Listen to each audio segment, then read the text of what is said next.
Querida audiencia, soy Alex Flores para Las Perlas del Mar. Hello, and we are here with the HotDocs Film Festival. Today we're going to have the pleasure to interview Rohan Fernando from the film The Chocolate Farm. This film was produced through the National Film Board in Canada, and it's about the people in Belize who wants to keep their land for them to continue to be able to plant cocoa. This film also talks about the children that are confronting a new world and they're hoping for them to be someone in their lives. Also, the biggest fear is that for the people of that village to lose their land. Chocolate Farm is a beautiful scenario, well-shooting documentary. It shows the jungle that Belize still has, and I hope you can come to watch this film because it's important to know what is going on in other parts around the world. We also have here with us Rohan Fernando, who is the director of The Chocolate Farm. Thank you very much to be with us. Well, thanks for having me. One of the things that I saw in your film, first of all, is the beauty that you present in the film.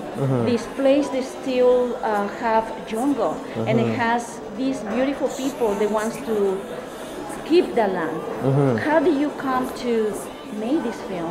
What is it that you got created? Well, the idea actually, I was researching a documentary about international aid, and a producer at the film board, Annette Clark, was reading a book on chocolate, dark chocolate, and the dark side of the cocoa trade. And so there was a passage in there about a Canadian named Gregor Hargrove who was running a co-op in Belize. And it sounded interesting, so I went down just to investigate to see if there was a story. And when I went down there, I met Eladio Pop, the Mayan farmer. I saw the beauty of the place and the issues that they were facing. And it seemed right away that this was a microcosmos of many indigenous issues being faced by many groups around the world. And through the process of making chocolate, which we're all familiar with, it seemed like a perfect story. One of the things that shocked me when I saw the documentary was the fact that these people from this village, number one, they speak very well English, which was like seeing Mayan people speaking English. And the other two is that to follow this indigenous person in order to planting chocolate the way that their ancestors were doing it. Well, I mean, one of the reasons they speak such good English is because Belize is a British colony. So, I mean, it was taken over from the Spanish. So, it's a very eclectic country with many cultures, and the Maya, have been there for since the Spanish invasion and much before that, for thousands of years. So, he's actually, all of his children are quite fluent in English as well. I'm sorry, what was your other question? My other question is that, let's frame it in this way, to be able to continue to have the land. It is happening around the world that just people show up and then they buy a piece of land because they have a lot of capital. Absolutely. What is happening with this village?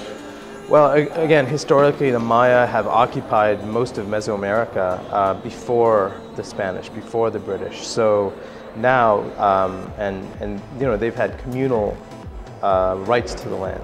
Now that's coming under threat because they have to actually purchase the land from the government. And one of the themes that it's running through the film is this divide between the community, whether the land should be owned communally or it should be owned individually. And if they own it individually, they have to pay to the government. These are subsistence farmers, so they don't have the cash available to pay a yearly lease.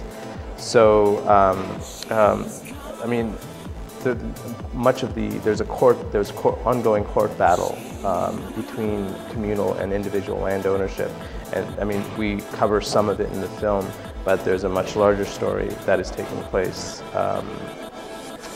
And actually, very recently, after we finished shooting the film, Christina Koch, who's one of the activists in the film for land ownership, actually won a court case ruling in favor of communal ownership for the Maya people, which is a historic win. So we'll see how that develops. from there. And you as a filmmaker, making this documentary, what was your biggest challenge? I think my biggest challenge was actually, gaining the trust of the Mayan community. Here I am going in with a camera. I'm not from there. I'm not Mayan. There's a lot of suspicion as to what my motivations are, whether I'm going to exploit the situation. So gaining that trust and gaining the trust of the family and having them open up, and as well to be able to present the various sides fairly, so that get a clear picture of the complexity of the situation, and yet making an entertaining film at the same time. Those are some of the major challenges that was faced. And you as a filmmaker, again, what you would say to our new generations? They are like watching your film and getting inspired for bringing justice in some part of the world. What you would say to them? That now the funding to new generations to make films is very short.